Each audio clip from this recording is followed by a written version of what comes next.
Hi friends, Telangana రాష్ట్ర ప్రజలందరికీ అదృపే శుభవార్త. కొత్త రేషన్ కార్డులు అయితే అప్లికేషన్స్ అయితే ప్రారంభమయ్యండి. మరి ఎప్పుడు ప్రారంభమయ్యి ఎవరెవరికి అర్హులవుతారో తెలుసుకునే ముందు లైక్ చేయండి, షేర్ చేయండి, సబ్స్క్రైబ్ చేయండి. పక్కన bell icon all symbol button గంట సింబల్ నొక్కితే నేను వేసే లేటెస్ట్ అప్డేట్స్ వీడియోస్ నోటిఫికేషన్స్ మీకు వెంటనే అయితే వస్తాయి. లేట్ చేయకుండా అయితే వీడియోలోకి వెళ్ళే ముందు ఒక లైక్ మాత్రం మర్చిపోదండి. ఇంకా లేట్ చేయకుండా అయితే వీడియోలోకి అయితే వెళ్ళిపోదాం.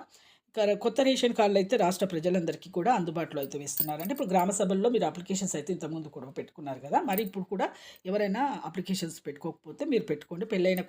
కొత్తగా పెళ్ళైన వారికి ఏమైనా మార్పులు, పాత వారికైనా కొంతమందికి మార్పులు చేర్పులు ఏమైనా చేసుకోవాలన్నా కూడా, అంటే ఇప్పుడు కొత్తగా పెళ్ళైన వారి జంటలకు వాళ్ళకు రేషన్ కార్డు సపరేట్ ఇవ్వడం జరుగుతుంది. అలాగే ఈ పాత రేషన్ కార్డులు ఉన్నా కూడా కొంతమంది పెళ్ళై వెళ్ళిపోయిన వాళ్ళు ఉంటారు కదా, అలా మీరు మార్పులు ఏమైనా చేసుకుంటే చేసుకోండి. అలా చేయడం జరుగుతుంది. ఇప్పుడు డిజిటల్స్ కార్డ్స్ ఇంతకుముందు అలా అన్నారు కదా, ఇప్పుడు రేషన్ కార్డులు మీకైతే కొత్త రేషన్ కార్డులు అయితే ఇప్పుడు మీకు ఖచ్చితంగా అయితే అందరికైతే అప్లికేషన్స్ అయితే పెట్టుకోండి. ఖచ్చితంగా అయితే అందరికైతే రాబోతున్నాయండి. వెంటనే అప్లికేషన్స్ అయితే మీ గ్రామ సభల్లో కానీ మీరు పెట్టుకోవచ్చు, మీ సేవలో కూడా పెట్టుకోవచ్చు. లైక్ చేయండి. Thanks for watching.